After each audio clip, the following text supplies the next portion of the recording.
Oh, we got sound working okay? Everybody hear me? Okay. Well, what I'm going to do here is kind of give you a little brief history of where I came from and how I got to where I'm at today. I started when I was, that was my dad, not me, pretty young. My folks traveled to the national parks when I was really young, so it got me really excited about them. Not one of the greatest pictures in the world, but it's a picture. Now, when I went to college, I was a math major, and for some reason I decided to become an architect, and I couldn't draw very well. So what I did is, to make up for it, I started making architectural models and photographing them. And this was actually a camera that I made to photograph these models. This is actually the size of a piece of 35 millimeter film, so you could actually put the camera inside the models. Now this particular model was, this was one of the first ones I did, and the instructor thought I was really crazy, because most people were building little models, of the designs, and this thing is like 4.5 feet wide. It was like I had to put it together up in the mountains. I found these trees that were the same scale. So this is one of my first little projects. And then I got a little bit more realistic. To give you an idea, this was something I probably wouldn't do today. The seat there, that seat in the patio is 3 inches long. Give you an idea. Now, this was a development for Palo Alto, California, and the four people here in the foreground, in the middle of the picture, are the city commissioners. Now, they were so intrigued that they were in this model that they okayed the project. So, is that good or that bad? I guess if you're a developer, it's good. This is another developer project where they had the housing tract built, but they didn't have the swimming pool, the clubhouse built. To give you an idea, that chairs were built out of paper clips.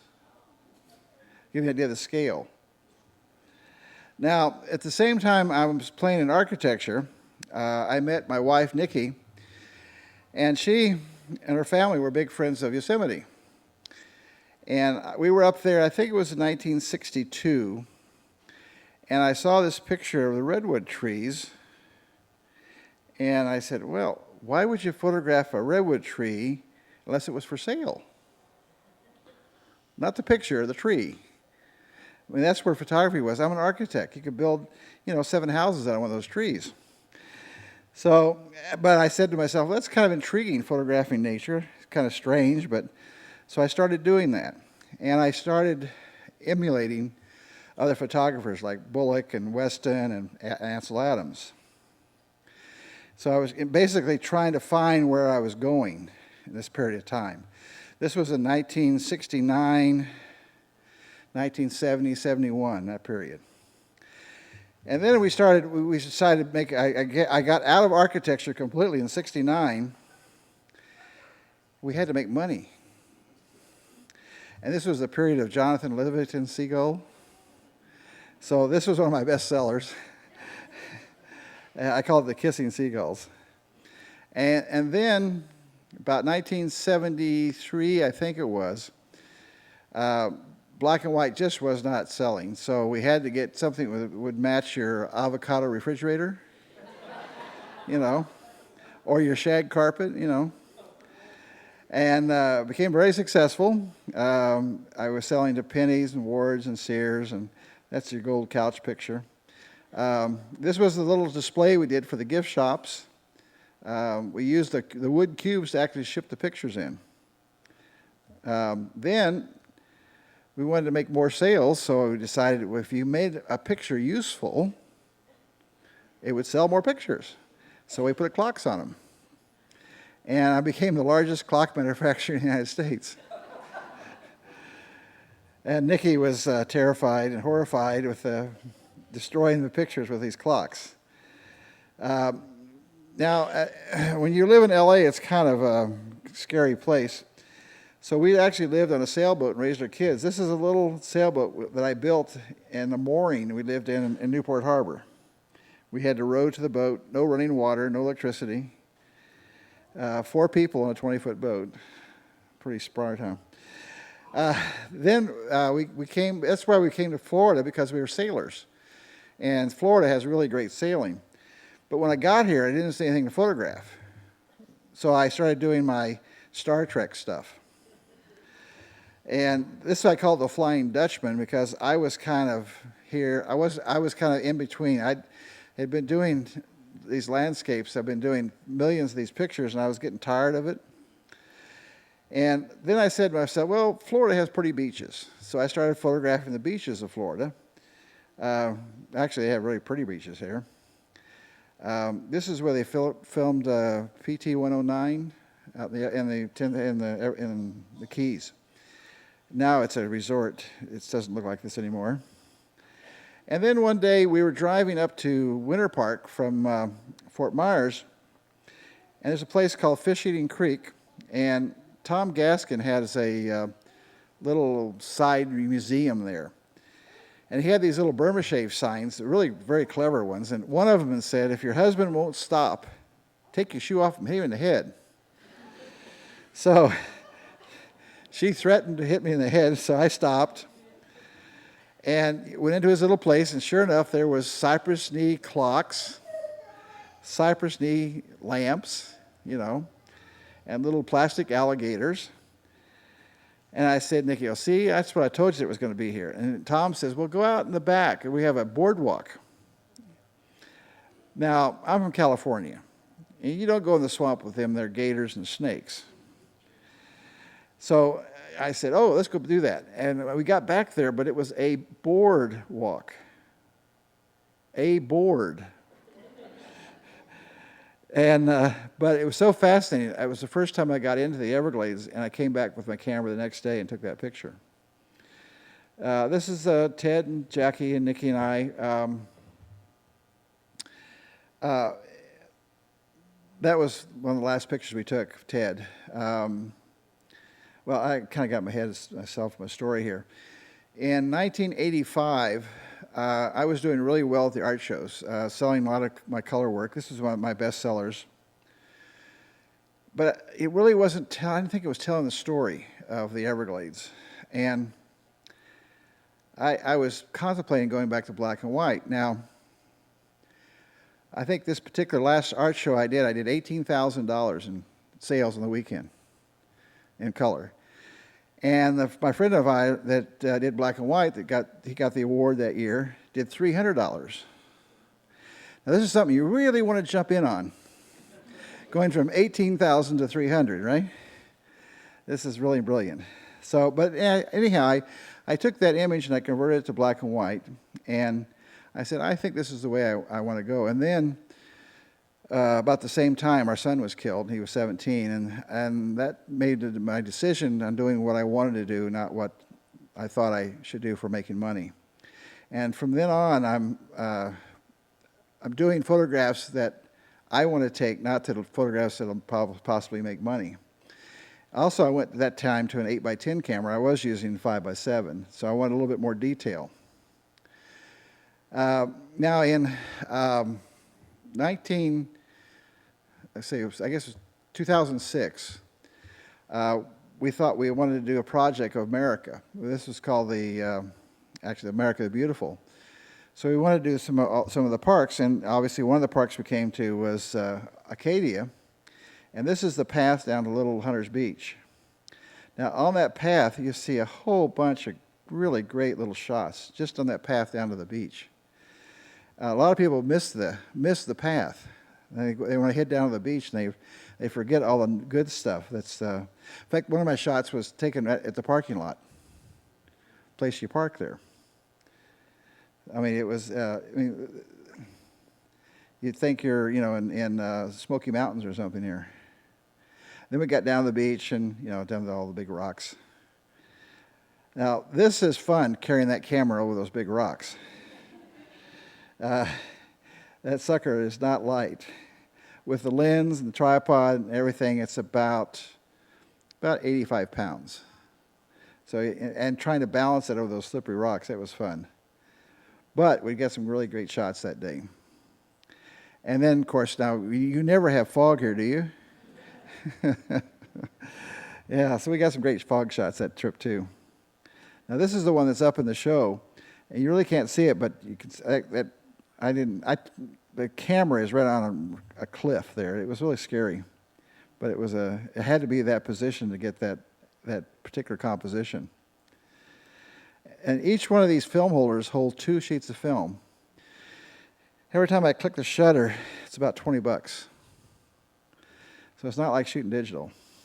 This is Otter Creek. I don't know if you've been down to Otter Creek. How many people have been down to Otter Creek? I know one here has. Yeah, a couple people here. Also, when I went out west and did this show, I wanted to take my 12 by 20. So I got a couple of new lenses. These are the first 2 new lenses designed for large format in like 100 years.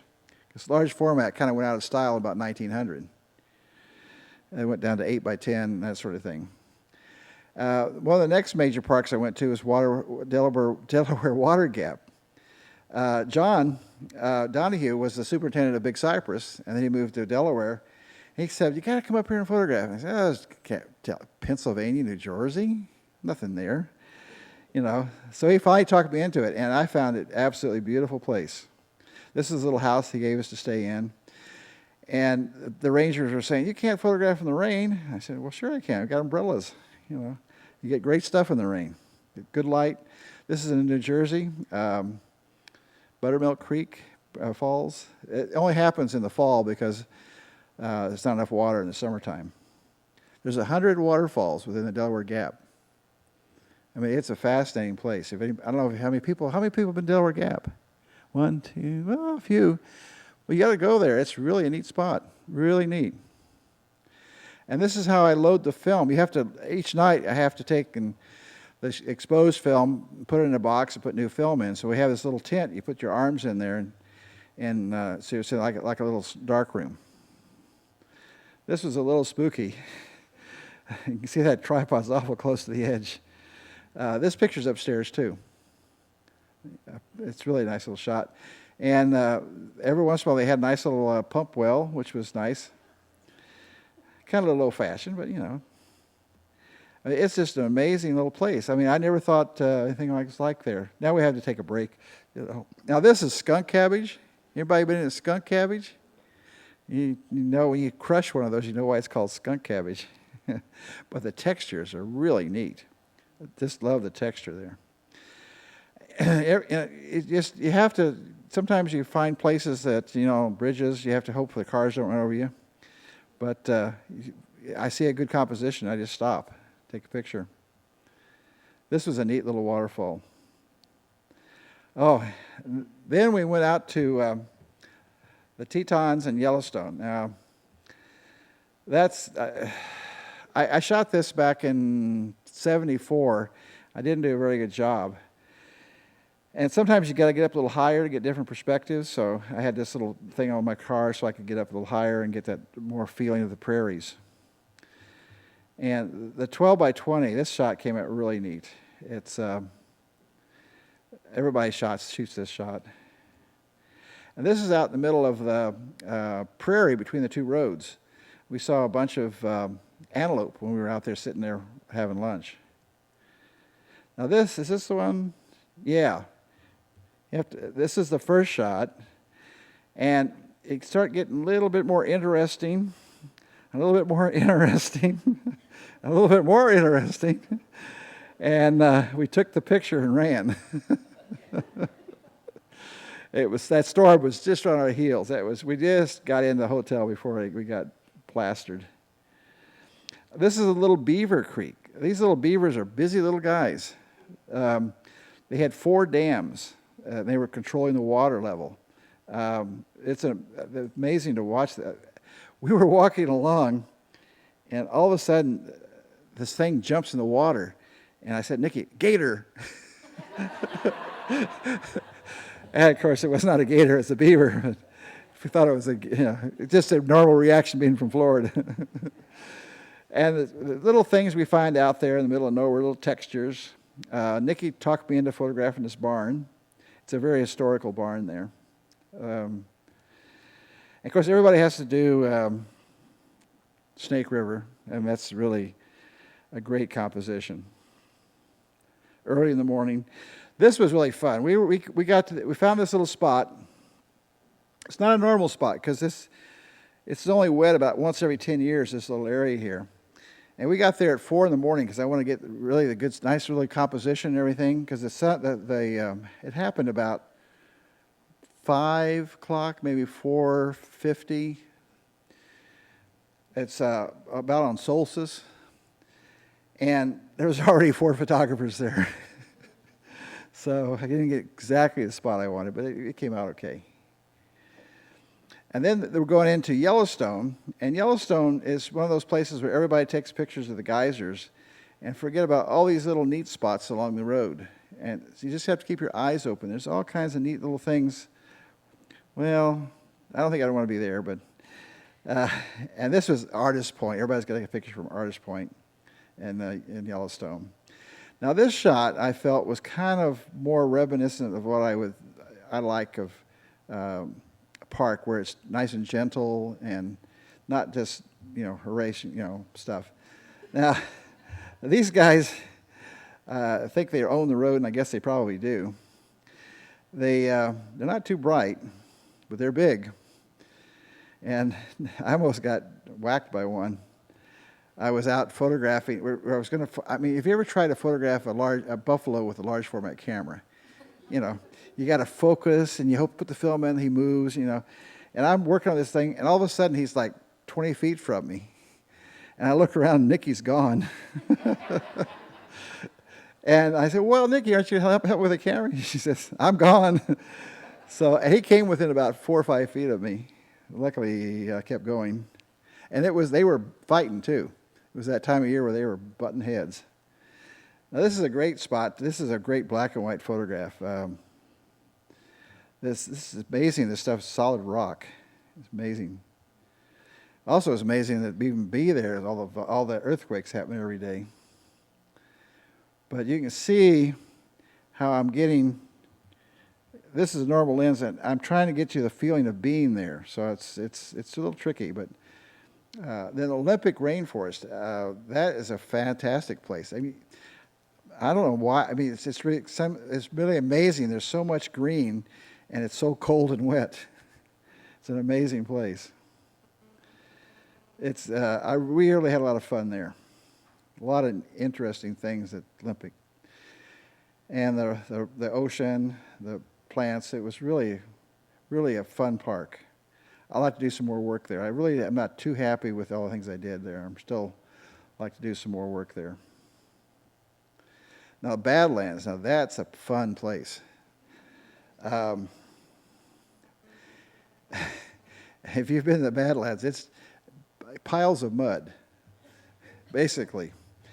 And I guess it's different volcanoes over the years, different sediments, and it rains and washes away. And we had one interesting storm after another. And this was our luxury cabin. You did better than that? I don't think you can do better than that. This is right across the street from that great picture. This was about 500 feet from my best picture of the whole trip. I'll explain it when I get there. But this is right across from the cabin. I woke up at about 4:10, and it was black out. No hint of sun, nothing. So I said, we've been getting up at 4 every morning. I said, I won't go back to bed. And I went to bed for about 2 minutes, and I said, Nikki, well, let's get up. And we got up there and got out there and set up the camera, and bam. And then it went away. This is exactly in front of the visitor center. And nobody takes a picture from the visitor center because it must be better someplace else. Everybody wants to find. I do workshops, and most of the times the best picture is within 100 feet of the parking lot. One workshop I did, it was like 2 feet from the parking lot. And people, I mean, I get to a workshop and people get out of the car, and I get in the car and they're all gone into the woods. And this, the one I did, it's in Highlands Hammock. They got out about 400 or 500 feet. And we spent the rest of the day getting to that 400 or 500 feet. You got to be nice and slow doing workshops. You got to be able to see what you're doing. But this whole experience at the Badlands was just amazing. We had almost every kind of weather you can think of in a 24-hour period. We had tornadoes, we had puffy clouds, we had rain, and we had to go to Walden's Drugs, right? You know, I mean, everybody's got to go to Walden's Drugs. You know, this is called, what, a jackalope, right? I think it's called a jackalope. And you can see how enthusiastic I was. Nikki says, sit down, you know. Okay. And of course, if you've seen those Close Encounters of the Third Kind, you have to go to Devil's Tower. There's not many compositions there. But Escalante is an interesting place in southern Utah. It's now a monument. I think it is. Les Bush has changed it. I don't think he's changed. Still a monument? Okay. Well, there's a lot of oil there, you know. Okay. But anyhow, I did this project for the Wilderness Society to talk Clinton into making it a monument. And I did these photographs, and they presented them, more than I'm showing here. And they presented it to Clinton and talked him into it, and they did it. It was kind of neat to be part of that development. This is up high country by Escalante. I was taking this picture. This is 11 by 14 camera, so it's a pretty obvious camera. You know, it's big. And people would slam their brakes on and say, "Where's the elk?" I said, "Well, I'm taking a picture of these trees." "Oh, okay." Off they go. They didn't have any interest at all, and if it didn't have an elk or a bear in it. Now, this was done this picture was taken, I think, in 1972, I think, 73. And I didn't have gray beard either, didn't I? But I didn't understand Yosemite. This guy did a pretty good job. It's Ansel Adams. And you see all the people there? You know, a lot of people there, you know. This is what it looks like today, an inspiration point. You got to fight for your spot. Sometimes, but I was there almost every day for 30 days, so we had a lot of different views, a lot of different shots. It was, this was one of my favorite view of Yosemite. But there was all kinds of views of Yosemite. We had a ball. We spent a month there. It was terrible. We had to spend a whole month there. I tell you. Now, Nikki normally takes pictures of me taking pictures, but she didn't want to get out there. The water's about 38 degrees, and I'm barefoot, of course. And but I had to get that position to get that angle, that picture. The reflections and everything were just fantastic that morning. And this is a rain pool. It's not a river. It's a pool of rain. So it's not there all the time. We were there in April. If you want to photograph Yosemite, April, I think, is the month. The light is the right direction down the canyons. This was like our first day. I woke up and there's snow on the back porch, the place we're staying. I said, well, I can start taking pictures from the porch. That was one of my easier ones there. And it really was interesting. It snowed when we were there. It rained when we were there. It snowed twice. So I was able to get really a lot of different types of pictures. But being from Florida, I didn't care too much for the snow. But it was fun to photograph. Little snowman there. It was a really wet snow, so everything was really hung in there really nice. But it was melting like mad. And the umbrella here is for the snow hitting me, not the rain. So I kept the camera from getting wet. And that picture's upstairs. Again, this is a little pond. And I used all these little things happening that normally don't happen there to get some really interesting light effects. And one of the things you need to do is sometimes to get over, when you have a road, I'm sure it happens here, there's not as many trees here, but when you build a road in a national park, it makes an unnatural situation. So you got bushes. So you have to carry a ladder and a tall tripod to get over those bushes to get these photographs. Now, I was taking this photograph, and we were waiting for all kinds of light, and all of a sudden I looked around after I took this one, and I looked around, and the fog was coming into Yosemite Falls. I snapped this, and it just disappeared almost the second I snapped the picture. Again, we were at this point for 60 times, because we purposely got a hotel on the other side of Inspiration Point. So we had to drive by this every morning and come by it every afternoon. So I was there 60 times. The Merced River is really tricky, but at a certain point in time, it doesn't run very fast, and you get these great reflections. But most of the time, it's really running rough, and you can't get these reflections. So this particular day was before the snow. And after the snow came and melted, all this sand in the foreground here disappeared, because the river rose about 1.5 feet in one day. Isn't this fun? You're fighting for position there, yes. Yeah. I have a limited edition book. This picture comes with that book. It's 125 books with 125 limited edition pictures of that scene. Oh, this was fun. This was, there's no clouds, but I'm waiting for the light to be just right.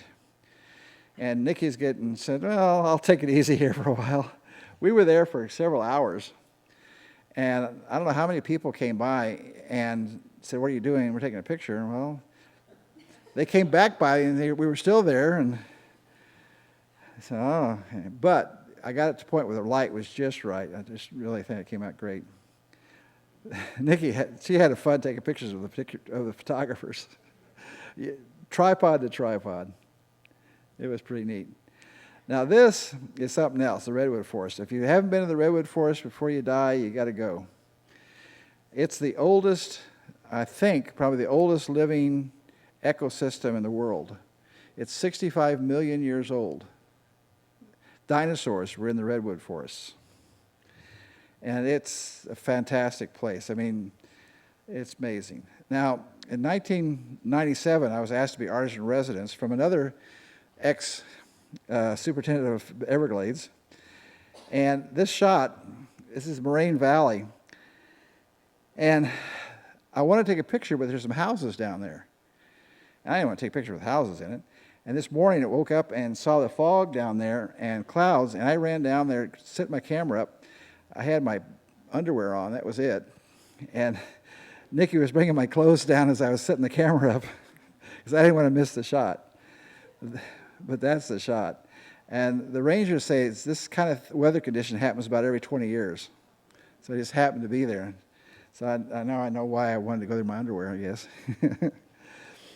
Now, I try to do a lot of environmental, give you the feeling of being there. This is one of the essential things I try to do. Instead of taking a picture just of the mountain like I did there at Half Dome, this is basically showing you the whole ecosystem of Rocky Mountain National Park, from Long's Peak all the way up. And the head of the superintendent said that was the first shot he's seen showing the whole park in one picture. And of course, he had to do a glacier shot, because they're not going to be there one of these days. And this was a walk to Alberta Falls. Now, Alberta Falls was a half a mile. And I think it took us, Nick, was it 2 days? 2 days to get to this falls. And there were so many pictures on that trail, and people would come by and say, I made it to falls in 10 minutes. And I'd say, well, what did you see? I saw the falls. I would say 500 people passed me when I was taking this picture. And one couple stopped and said, what are you taking a picture of? And I said, well, these trees. Well, where's the bear? Where's the elk? You know, everybody seems to want these little bloody animals. I don't know. Beaver Pond. This was a great shot. I love this shot. Those little beavers are amazing animals. The arches, again, I wanted to take not the Kodak spot, but to give you a feeling of being there. And what the desert is like, not just what the arches is like. It's really kind of a weird spot. And Canyonland, I didn't have a chance to explore too much, but it was a pretty neat place. Now, Death Valley, we'd been there in the 70s, and I guess it was about 110, 120. We didn't stay too long. So this time we did a workshop in April and into first week of March. It got pretty warm, but it was okay. But Death Valley has a lot besides the dunes. I mean, there's a lot there. It's an amazing place to photograph. Now, this is a 12 by 20 with 1100 millimeter. I don't know if you can notice, but there's 4 tripods. You got to have 2 for the back of the camera, 1 for the center, and 1 for the front lens. And during the workshop, we had all these guys that could help carry the equipment, which is kind of neat. And the pictures are pretty neat there. This one we traveled, 2 miles carrying all this gear. But and this was after the workshop.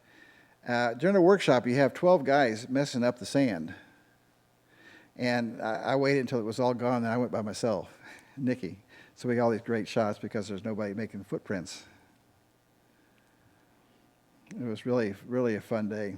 Hot, but fun. Smoky Mountains is an amazing place, too. Well, I guess all the parks are really amazing in different ways. All the different vegetations and streams and just the feeling of these parks are amazing. And I love the park in the spring. All these leaves are just that super green, and they really photograph well. Now we're getting to my home base, Florida. Big Cypress, this is where we live. And people don't realize how many flowers there are in the Everglades. And you notice you can see my shoes? What does that mean? It's not a swamp. It's rock. The Everglades is a lot of different things, and it's an amazing place. Now, this was a great shot, but it was at sunset. Now, what's the big deal about sunset? Well, we were about 2 hours in and to walk out in the dark. And if you've ever walked out of the Big Cypress in the dark, and all the noises and crinkles, and it's pretty spooky. And the dangerous part of photographing in Florida is the lightning. It's not snakes and gators. Actually, the most dangerous animal in Florida is the hogs. The hogs are really scary because they're smart. Now, this is where I'll do all my wildlife photography. It's on my porch. If you can't photograph it from my porch, I don't shoot birds. This is a shot right from my porch. I mean, I've never seen a red-shouldered hawk do that before. I mean, we have every kind of bird comes to our porch. This is the parking lot shot from the gallery. People come to the gallery and say, "Where do I go take pictures?" I said, "Well, you start with the parking lot." And they get all upset. Then I start showing pictures from the parking lot. You know, it's the Everglades is something that's very intimate, and it's everywhere. This is another parking lot shot. This is in the backyard. Every New Year's we do a swamp walk to start the year off right, getting into the swamp. Again, this is right behind the house. Down the road, 5 miles. I don't have to go very far to photograph. It's just like you guys here in Arcadia. See, I said Arcadia.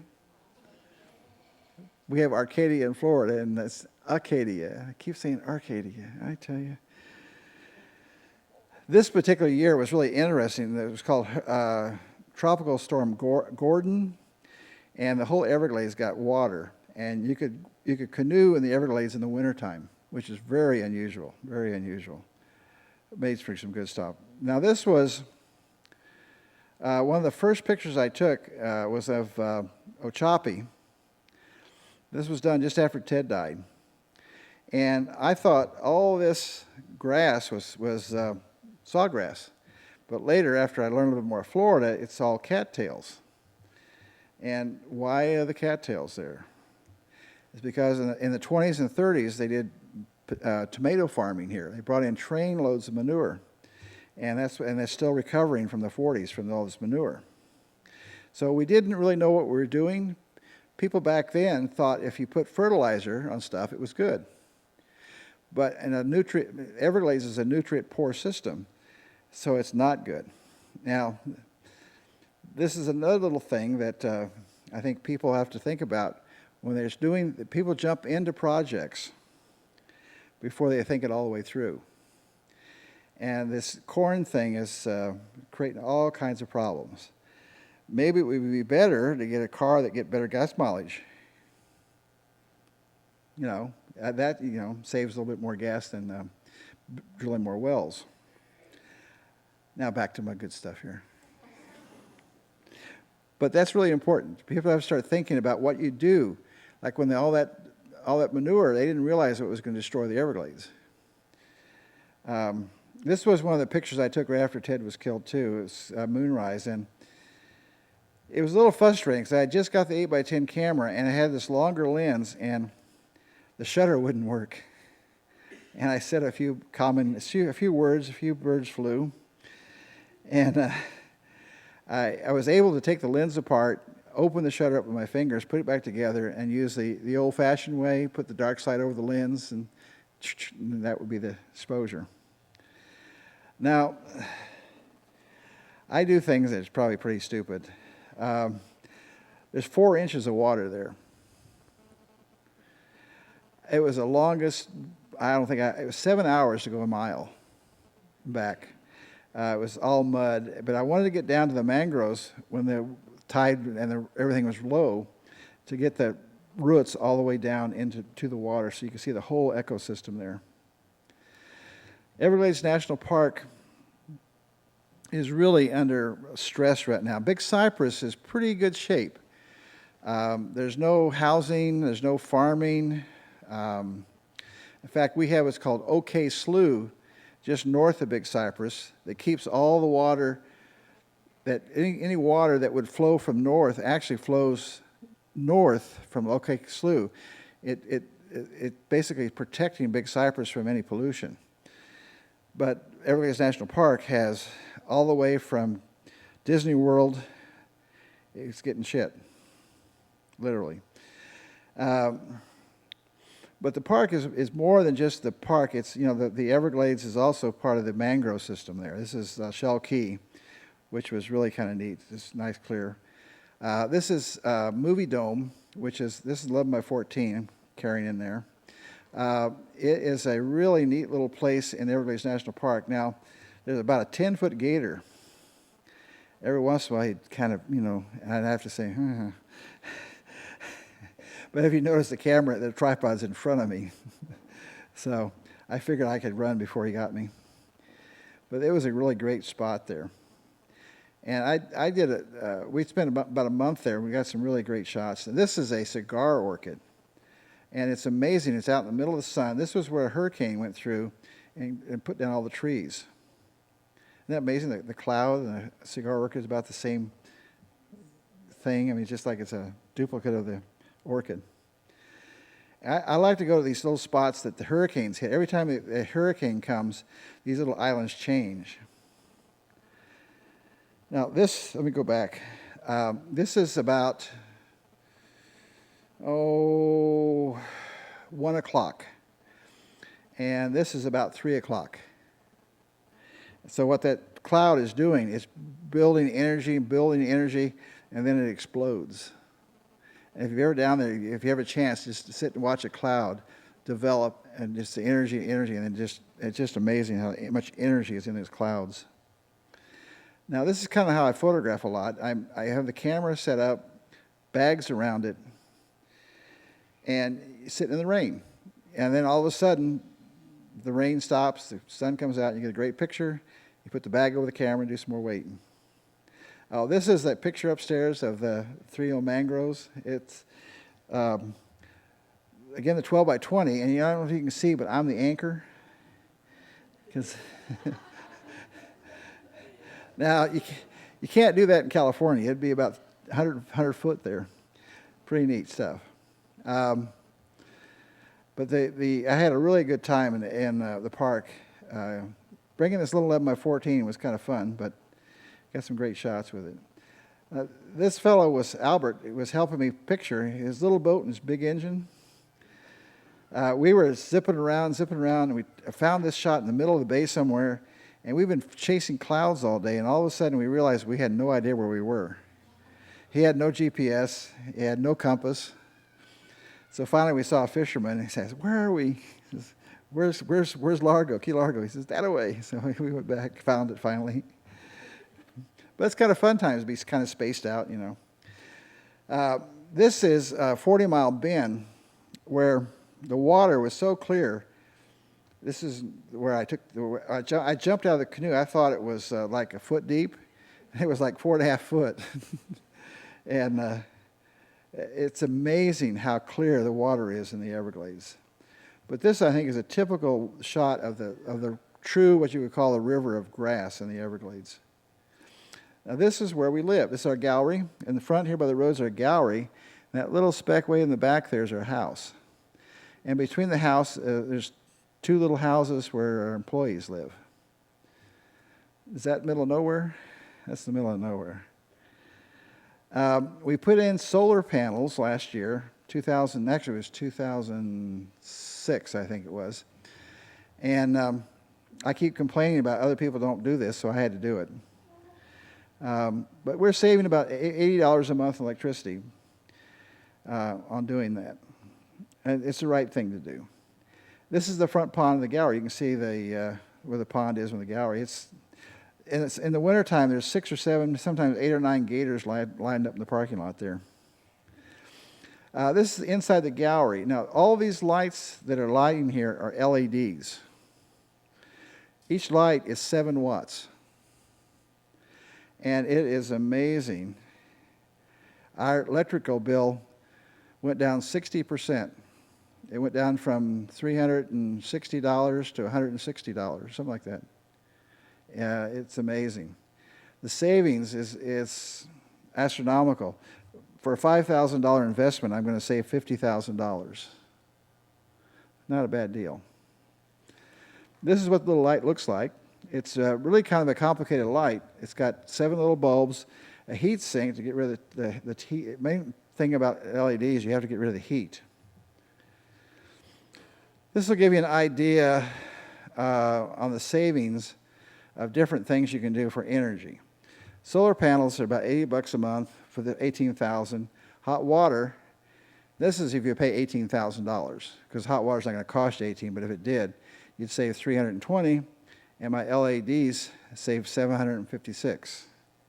So which is the best way of going? Saving or making? Actually, you should do both. This is a new light he's just come up with that's designed for street lamps and for the gasoline stations, those lights at night at gasoline stations. This is 54 watts equal to 500 watts. I did this little calculation for a girl that had a bunch of gas stations, and I didn't do this chart quite right. It cost about $800,000 to put the lights in. But over the time of it'll save her $5 million. It's not a bad little investment. Saving energy. Now, if we did this in all the lights in Florida, on just the street lights, I think it was something like 10 power plants we'd save. That's a lot of carbon dioxide. Now, this is an interesting character. I just gave him a tour of the gallery. And after this, we gave him a swamp walk. But we were talking, and he said to me, "Why do you use this large camera? Isn't it difficult?" And I said to him, this is what happened. I said to him, "Well, why did you run for president?" And he cracked up. He knew exactly what I meant. Anything worthwhile doing is worthwhile doing. But you can see he had a ball. We had a ball with the Secret Service, though. Those guys were really wimps. I tell you, they had it was really scary to have so many guns out there, but I could just see them shooting a gator, and bullet bounces off and kills the president, you know. Because you got to know how to shoot a gator. You got to really know how to shoot one. They're like an armor plated. But the Secret Service wanted to do a 10-minute walk. I said, you can't see. I didn't say this to them. I said to myself, you can't see the Everglades in 10 minutes. And they'd come out several times to check out the walk, and we had a volunteer, his name was Zeke, that took them out. They had it all planned out. So we got to the spot where we're supposed to head back, you know. And I said to the president, the Secret Service doesn't want us to go this way, but if we go that way, it's deep water and it's pretty. And this way, going back, is not too pretty. And he says, don't listen to those guys. And so we took off, but the Secret Service went the way they were supposed to go. And all of a sudden, they realized we weren't following them. So they're panicking. I thought they were going to kill themselves trying to get over there, because they were responsible for the guy, you know. And that was really fun. I really had fun with those guys. I've done that with Gore, too, with the Secret Service. It was fun. Yeah, but we give a swamp walk every Labor Day weekend. It's kind of like a big party celebrating the Everglades. Last year, over 3 days, we gave 1,300 people swamp walks. It's an amazing thing. You don't understand the Everglades until you've actually walked through it. Actually, this shot's taken from our house, getting in. In the year 2000, Jackie and her husband came to work with us, and now they actually run the company. This is our Venice Gallery. I didn't have, Venice was supposed to be just a dark room, and all of a sudden we had some extra room, so I said, I'll just make a gallery. And so you can see some of the big pictures we do. This is my little film processing, some of the size of the negatives. Now this is one of my 11 by 14 enlargers. This was built in 1932. I got this from the Miami Herald newspaper. They bought it in 1932 for $50,000. Of course, I bought it for $300 because they were taking it to the dump, because nobody uses enlargers anymore to speak of. And then this one I got from my printer that does offset printing. It was a 24 by 36-inch camera that they were throwing away. It was almost brand new. It was like a $150,000 camera. And they were taking it to the dump. So I took it and converted it into an enlarger. These are our trays where we do all the processing for the large prints. These are 4-foot by 5-foot trays. Now, when we do our bigger prints, we use water noodles and we scroll them back and forth with water noodles. You know what water noodles are? That's our high-tech system here. But everything you have to do when you get into this sort of thing, you have to build yourself. You can't buy this stuff. This is our high-tech drying system. Now, it doesn't look high-tech, but it is. That paper, when it gets wet, expands 2 inches. So when it dries, these clamps have to move. So we design it so they're on track with little cylinders so they actually move as the print dries. Now, this is something you all have to do. And you can call yourself an official tree hugger, and Ronald Reagan will love you. But it's interesting. If you do this for not just a short period of time, you can get energy from a tree. It's really interesting. And this is something I was talking to Lisa about last night, that the world's round. And sometimes we treat it as this little spot here and this little spot there. And we have to start thinking globally, all these things we're doing. And that's why I'm so excited about trying to save energy, because what we do here affects every place else, and if we develop it, other countries will pick up on it. So I think it's really important to think about as a global situation as an environment and not just a local situation. So, okay, that's all. If we have any questions, we can have some questions.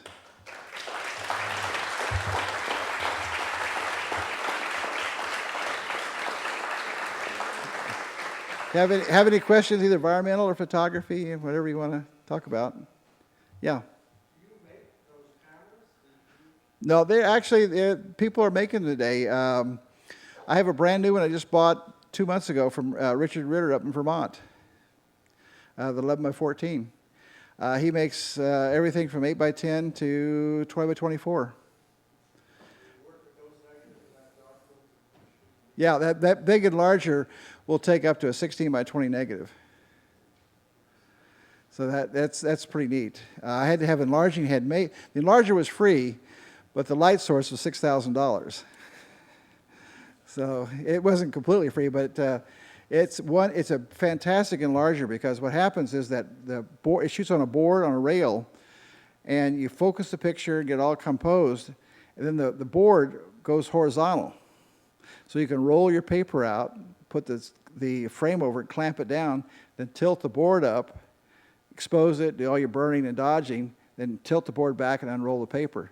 If you've ever tried to roll paper vertically, it's pretty exciting trying to do that. So it's fantastic, and this thing is designed to do separation. So everything is lined up, everything is parallel. It's really a pretty sexy enlarger. Huh? On that enlarger, we did a 13-foot print. We had to put a little extra wings on it. We did it for a science museum show for Miami. Now, on the inkjet prints, I've done up to 10 by 27 foot. And they're sharp as a tack. Inkjet has come a long ways from year 2000. The inks are good, the papers are good, the printers are good. It's really an amazing product. Photography, people forget photography is a science. And it keeps developing. And it's not just a static thing. We had a long period of silver prints. Probably the longest period was silver.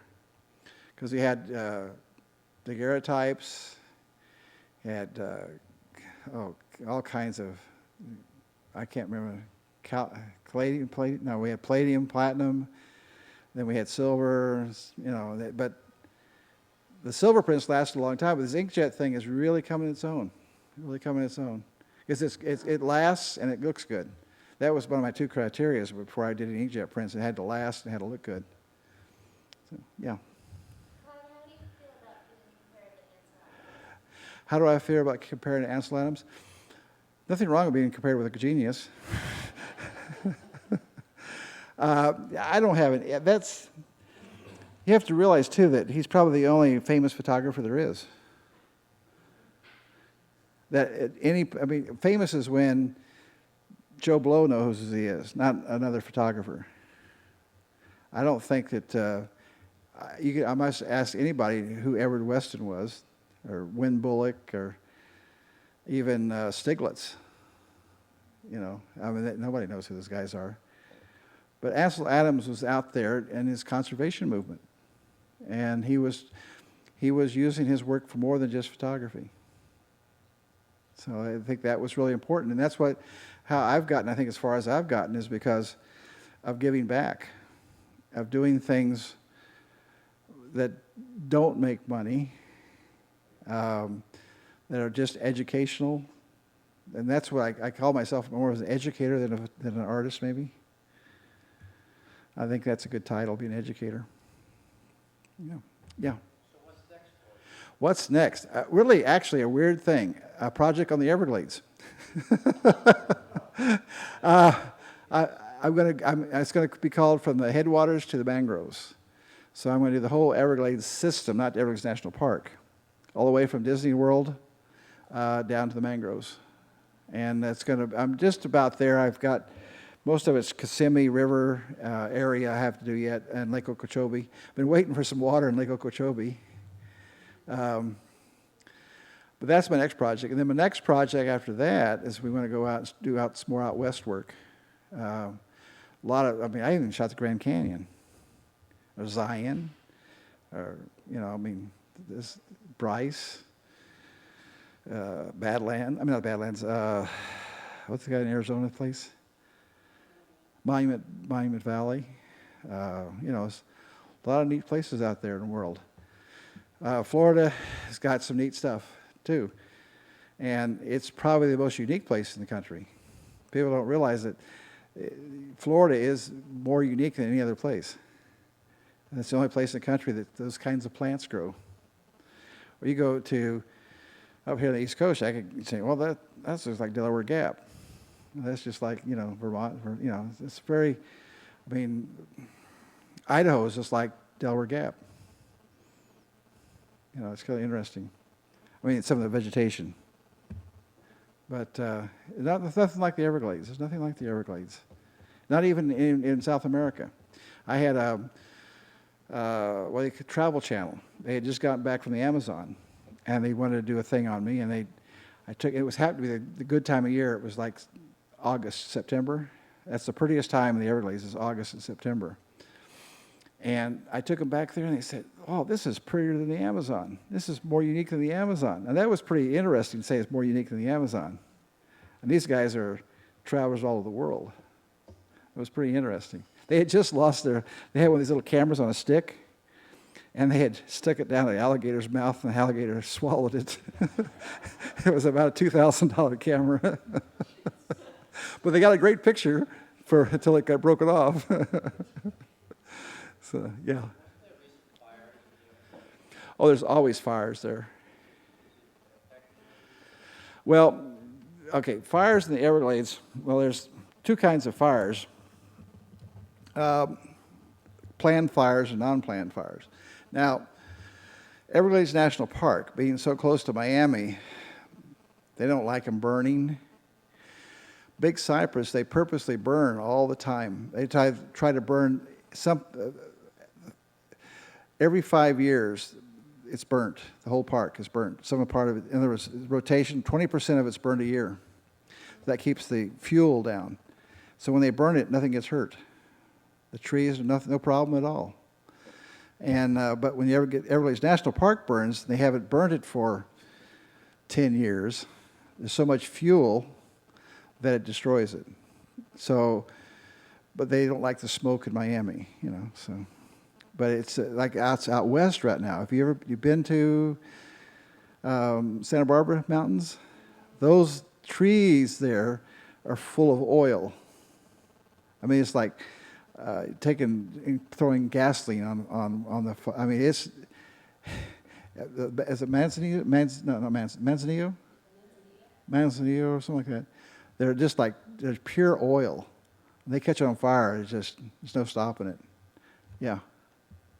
Yeah. How did you make the decision, at what point in your career, not to include the built landscape or humans in there? Oh, not to include humans? Or the built landscape? Oh, buildings. Gosh, I'm an architect. I don't want any buildings. So was that early in your career? Oh yeah.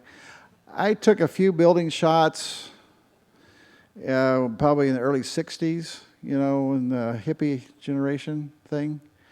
Now, people in pictures are bad because if you have a person in there, you can't get into the picture. That person's taking your space. Now, a lot of times it'd be great to have people in there for scale, but it takes you away from that space. And I want you, when you look at a picture, be able to feel that that's your place to be. So you can feel like you're there. Yeah. And buildings, they're kind of, yeah. Do you do a lot of manipulating of the photographs after you take them, or is that? Well, it's what you call manipulating. I burn and dodge, which means making part of it darker and part of it lighter. That's all. In other words, I don't put grass in or trees in or clouds. Oh yeah. Well, you have to realize your eye can capture 24 stops, and a film is about 6. So you can see all this stuff, and the sky will be like 3 stops brighter than the foreground. So you have to somehow balance that out.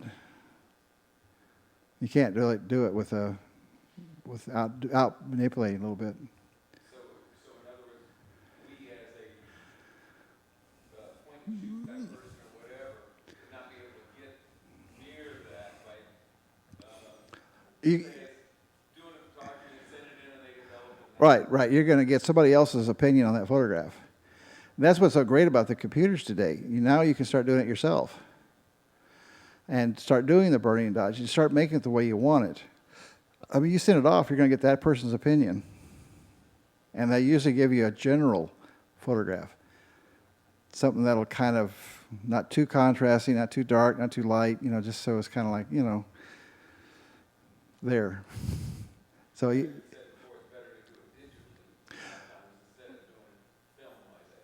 well, well, yeah, for people, well, environmentally, it's pretty neat too. I mean, I use a lot of chemicals. I use 300 gallons of chemicals a week when we're working. There's a lot of chemicals. And the only thing really bad, I guess, is the silver, and we have a mechanism that electrolyzes the silver out. We got a big pail of silver now. Silver's going up, and we got a lot of money in silver. We've got about probably 100 pounds right now. It looks like it's black. When it comes out, it's black. It doesn't look like silver, but it is. Yeah. Okay. Any other questions?